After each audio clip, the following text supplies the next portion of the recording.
So here we are with episode 6 of the many sides of voice actor radio. Last episode, we were introduced to Mekurun, who is pretty much a person who does not like Yuhi or Yasumi, but hey, good thing for her is that she's going to get them on her next radio show, so we'll just have to see what's going to happen. If you guys like the video, like the video. If you dislike it, dislike it. I do have my full length up on Patreon and early access in the YouTube memberships. Other than that, let us get started. Oh, this is where her mom works at. Ah, that's Mekurun. Alright, I couldn't tell who was what.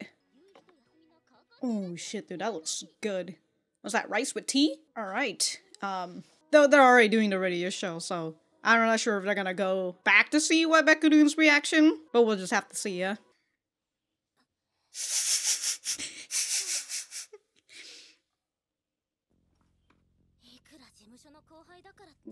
You did say you were happy, you'd be glad to have them on your show. I like how Sato's all dressed professionally. Of course.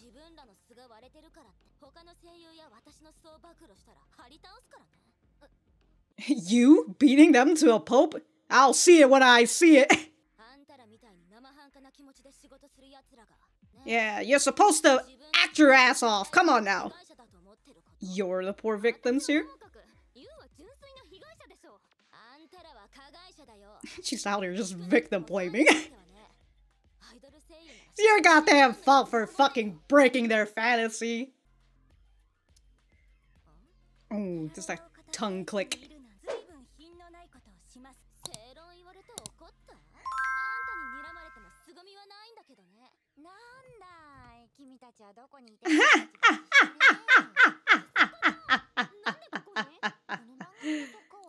Yeah, she's out here working, dude. She's always sleep deprived and got a fucking heat pad on her head. Or a cooling pad, actually. I don't think you want a heat pad on your head. Exactly. Learn from her. And then get better than her, you know? That's... Turn all this into spite.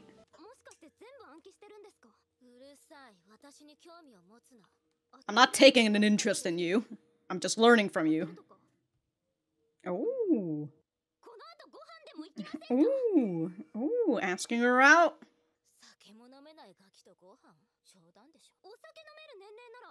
Ha! Ha! It wasn't a no.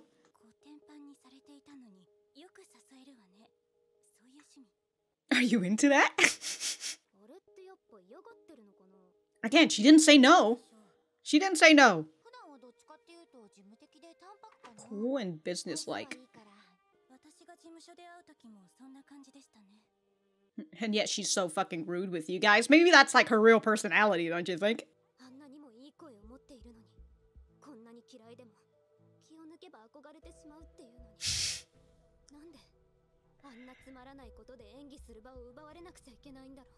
Well, you know, that's what Yubisaki said. It's her fault. That's what you fucking get.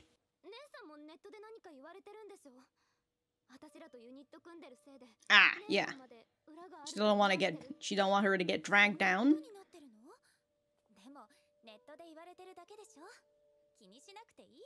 But the online chatters, gang, what all the fucking producers and people not wanting to work with you guys.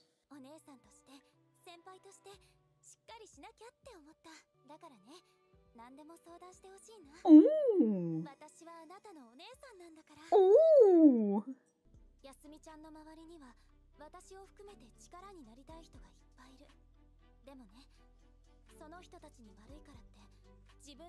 What is this inspirational music that's...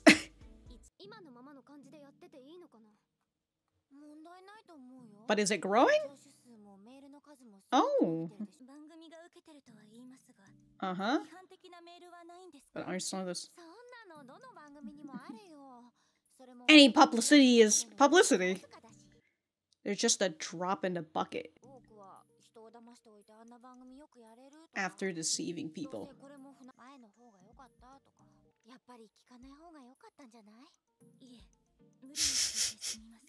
Yeah. Reading all those is gonna make you feel extremely sad, dude. emphasize. Yep. You've overextended.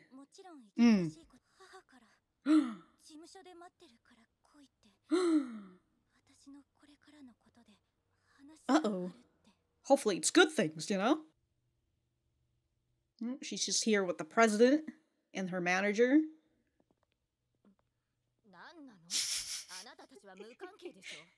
We're here as witness.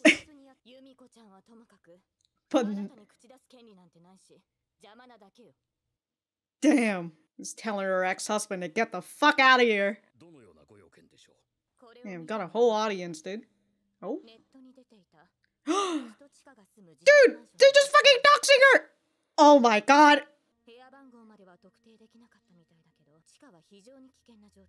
Absolutely fucked.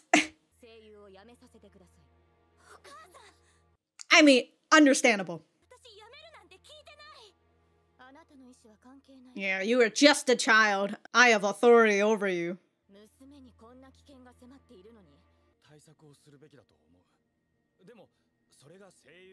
Waiting, voice acting is too... Even if she quits, right? This immediate danger is still going to be here.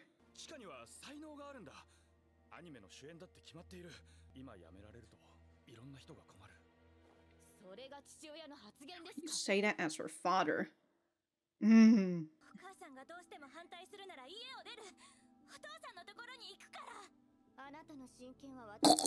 Oh my god, dude. Yo. Of course the lawyer is the one who has sole custody. That's too much. She's not gonna get any job after a year and a half. Yes. Her mom's really coming out here speaking that's like a lawyer. Tell those people what?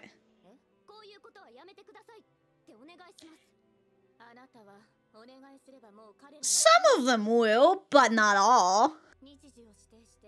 Are they specific?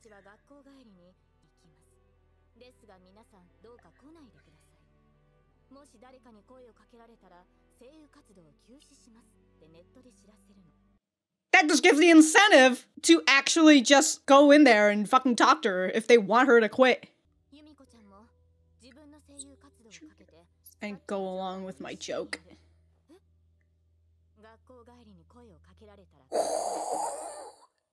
You really care about her that much? Better put your career on the line.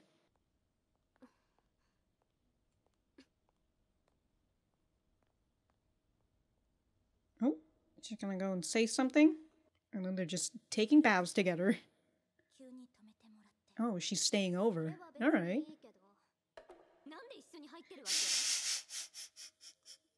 Yeah, somebody's gay AF right now.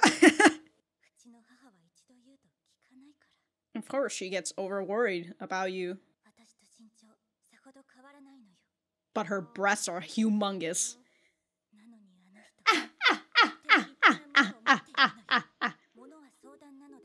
Do not ask her to touch her tits again. Oh my god, she's guilt-tripping her.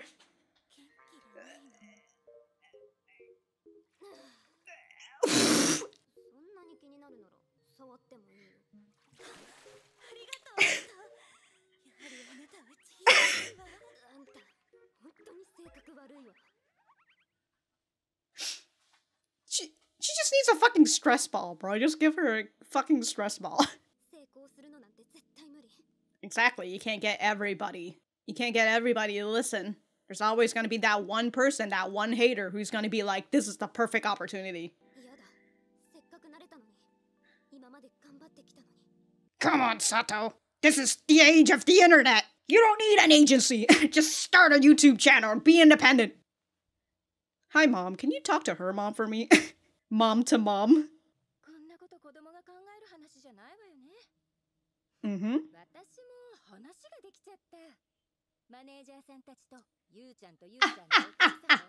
Yeah, let's go! I got something to say too. I got something on my mind. Let's fucking go, bro.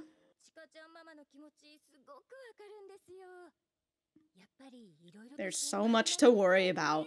But if you worry too much, nothing's ever gonna get done.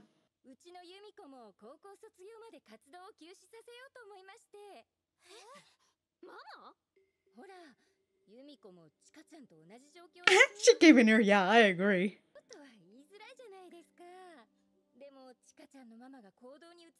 You actually went and did it. Ha! Ha! Ha ha ha!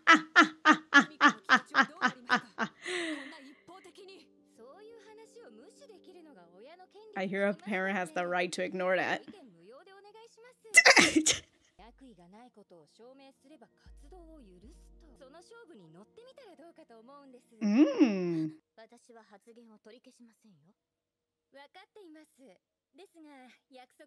But I'll hold you to your word. Oh! Exactly. There's always a chance. 1% is still more than 0.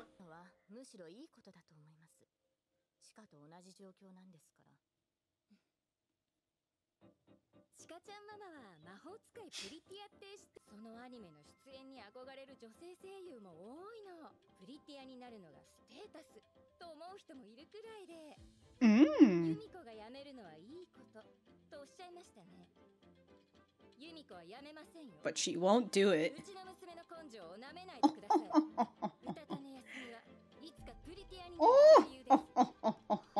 Damn, dude, look at that support.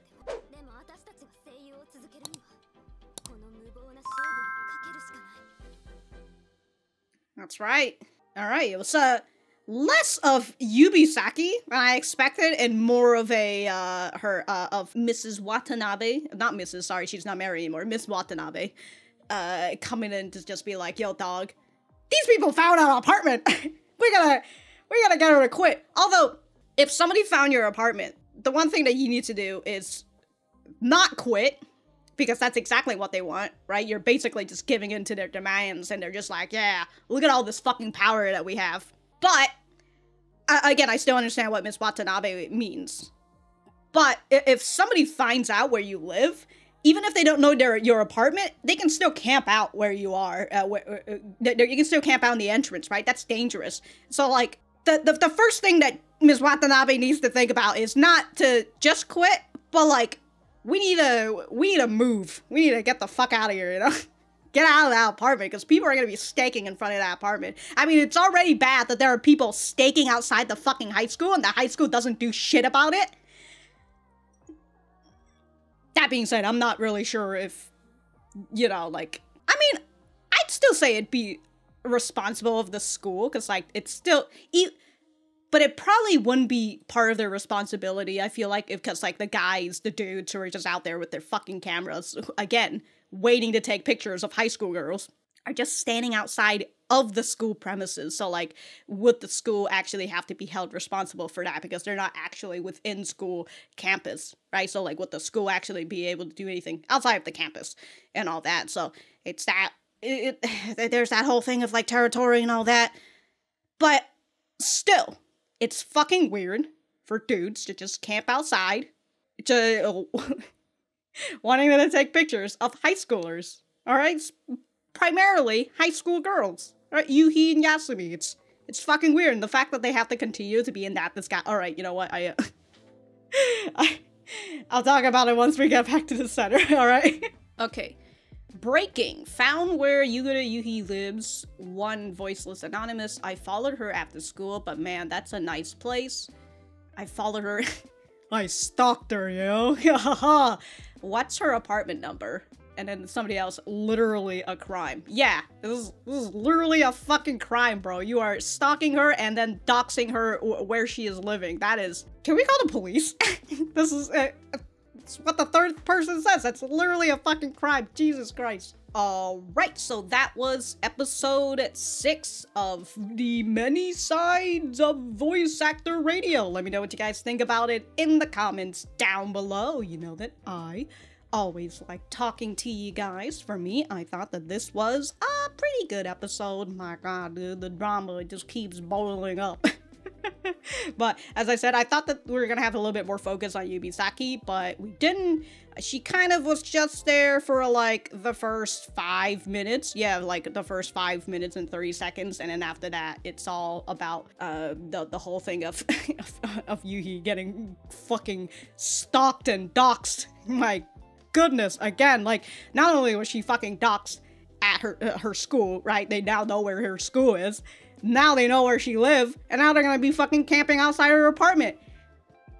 Criminals, I tell you, fucking criminals. I don't even know what is Japan's laws on stalking or doxing. No, I don't really know much about the laws there, but you know, when it comes to like stalking here in America, like cops typically don't really look too much into it because, oh well, you know, just wait until they do something, you know. And then when you're dead, the cop's just like, guess there's no case, am I right? the victim's already dead. Well, by that time, the stalker slash person who, you know, end up murking the person who's being stalked will probably end up getting arrested because it's the whole thing of people find out and all that, right? But like, by the time that's when the cops finally respond, when something like violent fucking happens. But like by that time, it's kind of like already too late. Anyway, so this is not where I wanted to talk about.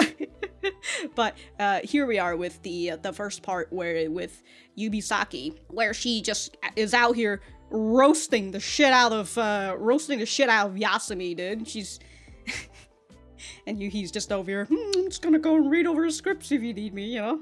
Not part of my conversation. But you know, we have Yubisaki who's just again continuing to lay it into Yasumi, talking about like, oh man, Yuhi out here, she protected you, right? Protected your identity and all that with like the whole punching thing. And then you just came out and fucked it all up. And then you turn your fans against you. You've ruined your personality. And if you're gonna come here, and I hear from, you know, from the agency that you and Yuhi are going around doing all these other stuff, but like, you've already ruined your own reputation. Don't go fucking ruining other people. And this is, again, Yubisaki, I would feel like she is projecting herself. She is a little afraid that, oh, these two is gonna fuck up my career that I've been working on for so long. And also, Yubisaki did mention, like, oh, I can't stand people like you who half-assed this job. By half-assed, she means, like, you did not keep up with your personality. You did not keep up with this identity that I still assume that Yasumi didn't do, but like the agency recommended her to do that, I would presume still. But this is also just me not wanting to like blame the fucking voice actor themselves. You know, like if I see a voice actor who has like a big bright personality or something, and then I find out that this is not who they are, well, actually, no, if it's like in Hollywood or something right here in America, I'd probably be more prone to be like, yeah, you know, that's probably who they really are. Like, if they're an asshole, right? That's probably who they are in IRL. But for something like over in Japan where like they're working in agencies and like there's like this whole idol culture, I do feel like I'm more prone to think about like, yeah, it's probably the agency's fault. You know, I want to give the idols, the voice actors, like a grain of salt, and I just put all the blame on the agency. Because you know what, even then, you know, if I find out that it's not the agency's fault and it was actually them who wanted to concoct this personality of theirs, I'll be like, okay, you know, that's fine. But like, if I talk shit about the agency, what is that gonna do, right? It's not gonna, like, you know, I'd rather just punch up and hit the big man instead of like the person who's just the employee. I'd rather just talk shit on the employer themselves. But I did mention with this whole thing and how Yubisaki is mad at Yasumi, it goes into this fucking system where these two who are just basically employers, they're at like the bottom of the rung. They're not to say that voice actors are at the bottom of the rung. But, you know, for right now, like, they're right there, and they're just constantly fighting with each other instead of thinking about how bad this whole thing. In fact, I think Yubisaki is very much bought into this whole thing because she blames Yasumi for breaking the fantasies of her fans. But, like, it's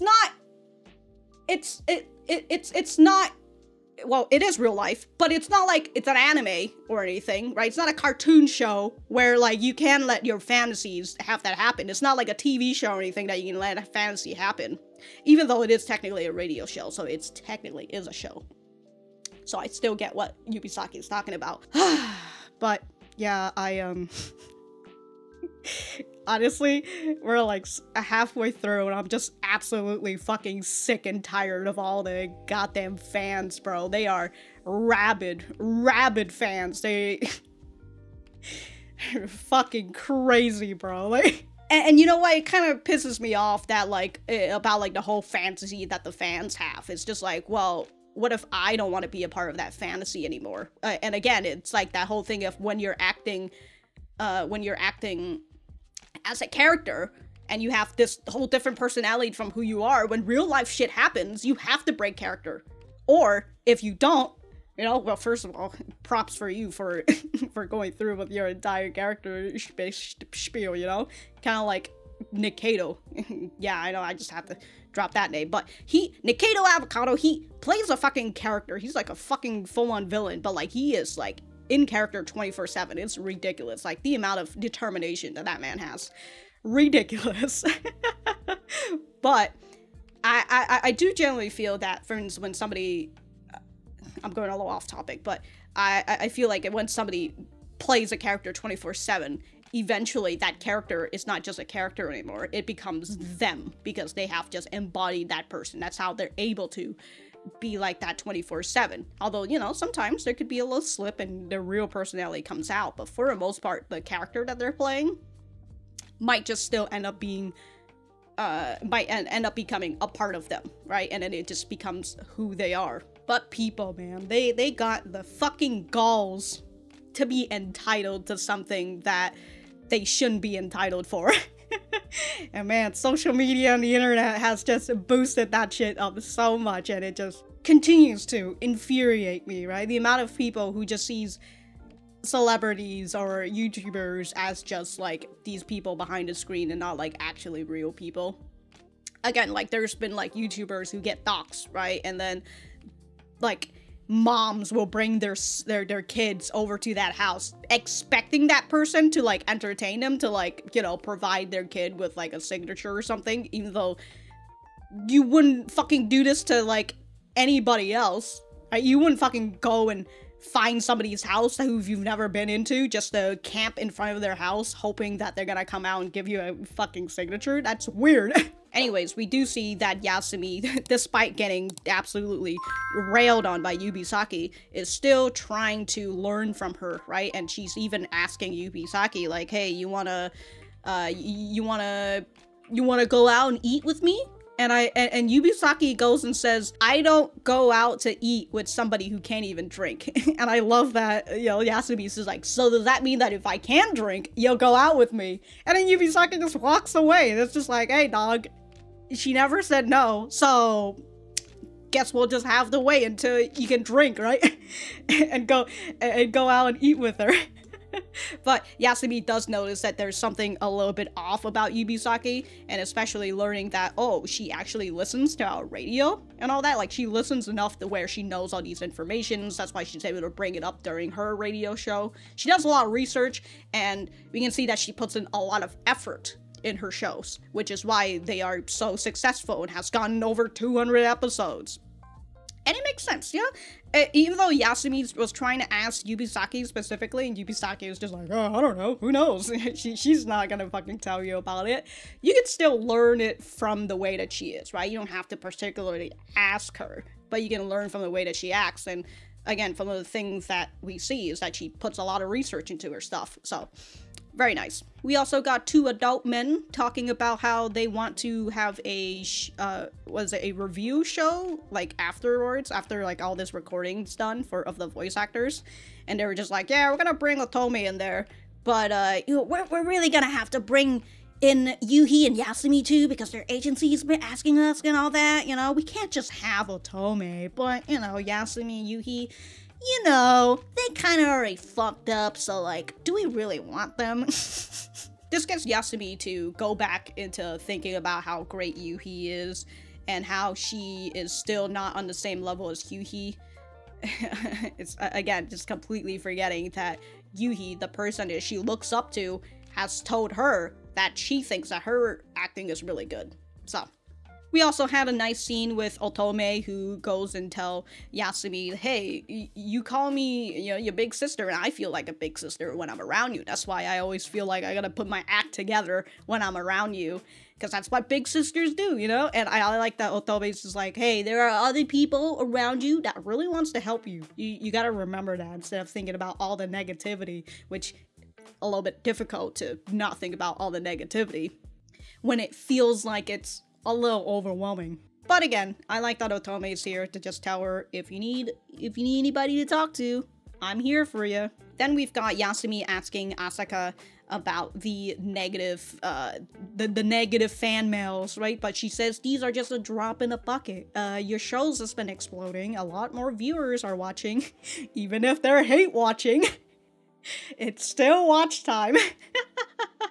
An example of when hate watch gets a show super fucking popular and gets them a second season is Velma. That fucking spin-off Scooby-Doo show or something, right? With people were like so fucking pissed at that show, they were hate watching it just to shit on it, but like they did it so much that the fucking people who made that is just like, yo dog, look at these numbers. People are fucking watching our stuff. Even if they fucking hate it, they're still watching it. Let's open up for us. We're greenlit for a season 2, suckers.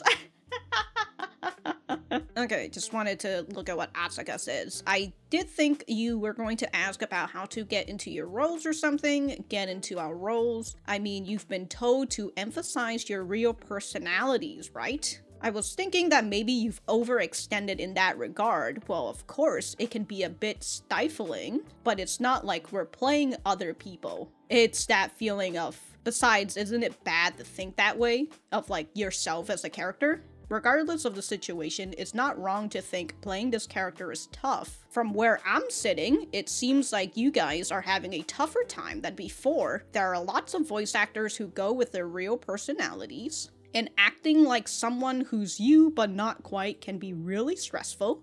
Acting like someone who's you but not quite. Okay, then what do you do if you have that problem? So Asaka says you either live with it, or you quit that character. Yeah, either you live with that stifling feeling for the rest of your life, or you stop playing that character, I guess. But how are you supposed to stop playing that character when that character is you? So like, the feeling of like you're playing yourself, but you're playing an exaggerated version of yourself, which I can definitely get, but I feel like maybe if I were like back in like 2016 or something, when I was still when I was still fresh in recording myself, technically it was 2014, but you know, when I was fresh in recording myself, I did feel like I was a little bit more robotic. I didn't know what I wanted to say particularly, you know, like I just wanted to be myself, but you know what, this is a problem it's a problem for me that I certainly can't really relate too much to it, because it's just something that you just, for me, it's just something that you kind of get used to over time. It's kind of like a lot with, you know, a lot of YouTubers. When you start off, especially if you're just playing as yourself, it's a little stifling. It's a little, you don't really know whether you should play it up or not. And I think I've said this before, but the person that you see on the camera, right? It's still me, but I'm much more exaggerated in.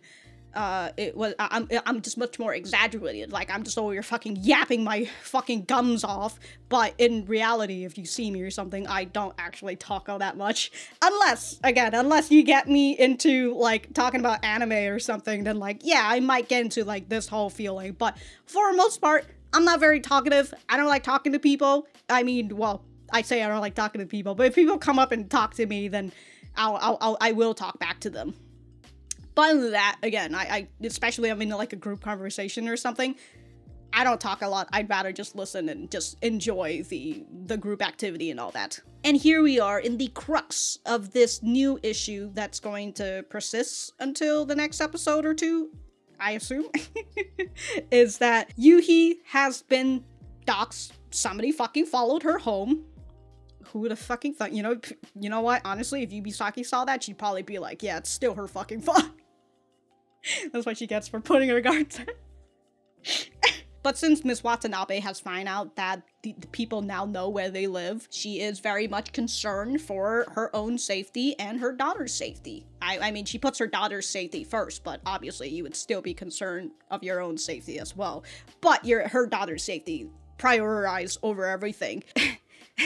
We also see, like, Miss Watanabe fucking just go into an argument with her husband, and, like, you can kind of see how the both of them are very much the opposite of each other, where Chika's dad is much more like Yumiko's mom, right? In the fact that, yeah, we understand the risk, but this is something that Chika is good at, and she can't, and also she has a responsibility to continue recording all of this, and especially in the middle of a show and everything, right? That's very irresponsible to have to just suddenly drop this and just put everybody in that anime that, you know, that Chika's dad is doing, and just force them to have to go find a new person, which also isn't going to look good on Chika, right? On Yuhi Yugure, because if she's in the middle of recording and then she suddenly stops and then the news can catch it, it's just like, oh, this voice actor, you know, who's been under all these scandal has suddenly quit, you know, like, what's going on here?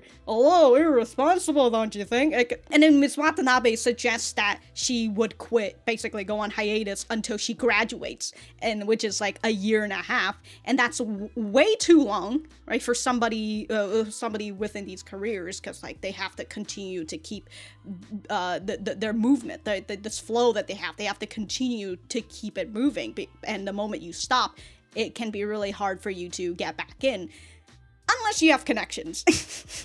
But I feel like with the controversy that Yuhi Yugure is already in, and then if she decides that she's going to quit, even if she goes and says, oh, I'm quitting because my fans are a little bit too fucking rabid or whatever, that's going to, I feel like that would kind of just end her career right there and then. And again, especially if she goes on hiatus for a year and a half, that's going to end her career right there and then. But going back to what I mentioned before, in the fact that, okay, some people have fucking followed her and found where her house is, her apartment is. They don't know where the apartment number is, but they still know, and they can camp out there. Even if Yuhi Yugure quits, that still gives people incentives to fucking follow her even after she quits. As fucked up as it is, if somebody's fucking stalking her, that stalker's not gonna suddenly fucking stop because she fucking quit. In fact, they're probably gonna be like, wow, she quit, and now that means that she's no longer everybody's Yuhi.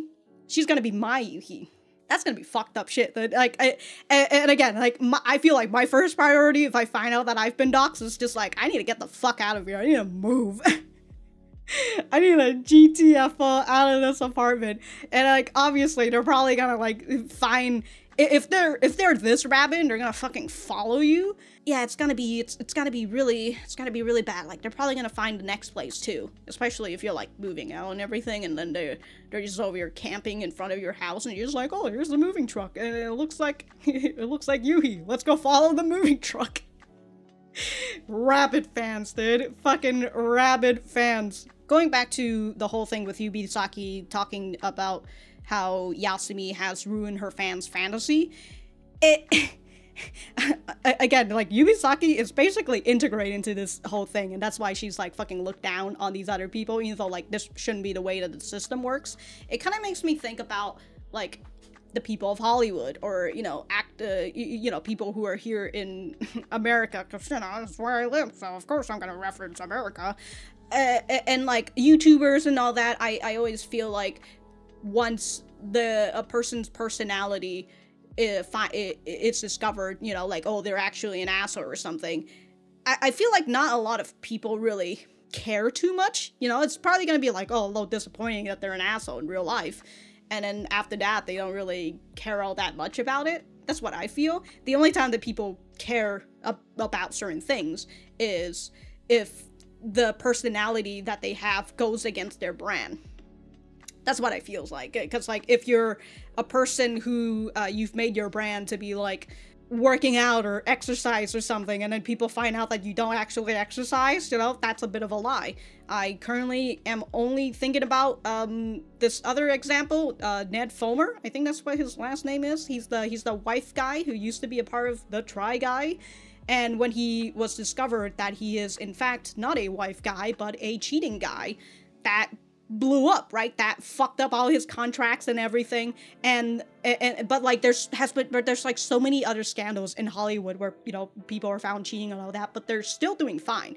And the thing is that they didn't put all their brands on being a wife guy or being a husband girl or so. I don't know if I've ever seen a husband girl, a husband gal. Anyways, all those cheating scandals, you know, yeah, that's there for the news and all that, but those actors, they will typically still get roles anyways, and also because they're a little bit big for the most part. But for Ned, because he was the wife guy, and that was his brand, the moment he tarnished that brand, the moment, well, not the moment he tarnished, the moment people found out that he's not the wife guy, ruined his entire career. And so I feel like when it comes to like if you're lying about certain things in terms of like your brand or something, then it's bad for business. But I feel like over in Asia, in Japan or Korea or something, with them having like the idol, the idol culture and everything, it has been built up on fantasies, like lies upon lies, and it's now a part of their culture that they sort of expect that lie, they expect that fantasy. And when that fantasy breaks, they don't know what the fuck to do with it, right? Because they're too busy fantasizing about the fantasy. It's just fucked, is all I'm saying. But I feel like, you know, if you watch a lot of YouTube and all that, you shouldn't be surprised anymore if you find out that like your favorite YouTuber or like a popular YouTuber you watch is actually just a complete asshole or somebody who has committed many crimes before.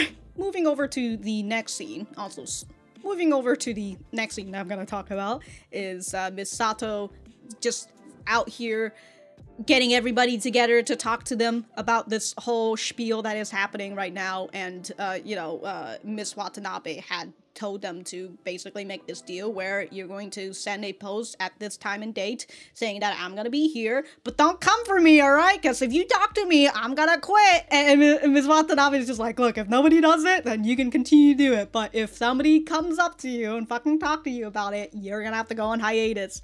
And again, it's such a, it's like the variables to it is so fucking wild that you just know, again, if somebody's a hater and they're just like, I want that person to quit, and they're telling me that if I come over here and they're gonna fucking quit, if I go and I talk to them, hell yeah, I'm gonna go over there, I'm gonna get them to quit.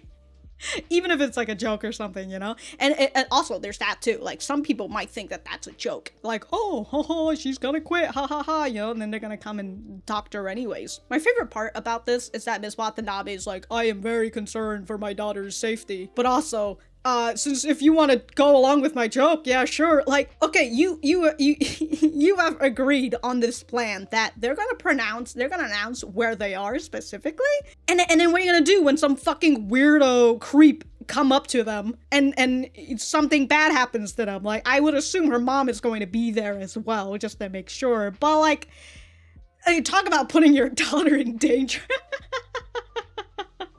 Anyways, so Ms. Sato, having heard everything, brought everybody here together, and she basically tells Ms. Watanabe, I agree with you. I think that my daughter should not be voice acting, should not be working all this until she graduates, which, you know, I kind of get it. It's understandable in terms of, like, she should be able to enjoy her life as a high schooler instead of having to go through this fucking bullshit issue. But even if she agrees with Miss Watanabe, she knows that she can't stop her daughter, because she knows that her daughter's resolve to want to become a part, to become a voice actor and all that, right? She knows that her resolve is very strong. And as we've learned from Miss Sato, is that she, after her husband died, was it just her husband or like her... I can't remember. There were two people who died, right? Anyways, the men died in the family, and she knows that death can come for people at any moment, so you shouldn't squander the seconds, the minutes that you have. And that's why she's very much supportive of her daughter compared to Watanabe, who perhaps has taken her loss to be okay. here's the two thing, right? So Miss Sato lost her husband via death, right? So she's a single mom. Miss Watanabe divorced, so she's also a single mom, but like that could also considered like a loss. And so Miss Sato took that loss and turned that more into a positive thing, and just, again, like, you've got to spend all of your moments as much as you can before death just unfortunately comes for you. Well, Miss Watanabe is just like, okay, I've lost this part, and now I've got to keep the things that I have even closer to me. I've got to keep a tight grip on it just to make sure that that thing isn't lost to me anymore. And by that thing, I mean her daughter. And I understand Miss Watanabe's standpoint, that she's worried, and this is, in fact, a serious situation, and it can turn bad on, like, you know, right in the snap, dude. But you can't keep somebody caged forever, or even at this point, only caged for a year and a half, because you're only going to build resentment from your daughter, you know. And I think the last thing that you'd want as a parent who loved their children is to have their children hate them because of the actions that they've done. But again, I understand both sides, and we will just have to see this deal that they're doing in the next episode and whether that's going to go through or not. Oh yeah, I was also talking about like all these variables that's within this. Very chaotic, and like it definitely has a higher has a higher failure rate. But Miss Sato sees that as like, well, sure, they might have like 1% chance of succeeding, but that's still better than 0, right? And also, as what Yasumi says, or is it Yuhi? I can't remember. One of them, one of those two. I think it was Yuhi, who was just kind of like, well, if you're gonna make me quit anyways, I might as well try to do this. Oh yeah, that reminds me, the other thing that I wanted to talk about is parental rights, dude. Dude, fucking Miss Watanabe is out here really flaunting her parental right. It's so fucking good. She's just like, hey, I have sole custody of you. You are my child. You are underage. Alright, you are not an adult yet. So that means that your opinion is irrelevant. I'm just like, damn, dude. She is a lawyer, so like she knows what she knows what she's talking about. I'm just like, damn, dude, really fucking out here putting up that parental right. You know what? If I was Watanabe, okay, this is still me not really knowing too much about Japanese court, right? So I'm obviously talking about what I know. If I was Chika, I'd just be like, all right, mom, fucking game. Although Chika would be fighting against a lawyer, so like that's gonna be a little bit difficult. But like, all right, mom, game. I'm gonna disown you. You say you have sole custody of me? We'll see about that. Chika did say to her mom that, hey, if you won't let me do that, then I'm going to move out of your house and I'm gonna move to my dad's. To which, again, her mom shuts that down with, I'm the sole custody, alright? So you cannot move to your dad unless I allow you to. But if that doesn't work, just say, if you don't let me do this, I'm gonna fucking run away. I'm getting out of here. See you later. If I'm gonna have to quit, I'm out. I don't want to live with you for the next fucking year and a half. I'm gonna be homeless. Extreme, dude. Extreme. That would be the sort of thing that you would say when you're very emotional and you just want to get what you want. But Ms. Watanabe is probably be like, alright, bet. We'll see how long you'll last. That's all I wanted to say. Man, dude, this fucking episode. Goodness gracious, dude. As I said, my fucking anger is just boiling, and I'm just tired of this fucking fandom. I'm tired of it. But if I have anything else to say, I will write it in the description down below. Thank you guys for sticking around, and I will see you guys in the next episode.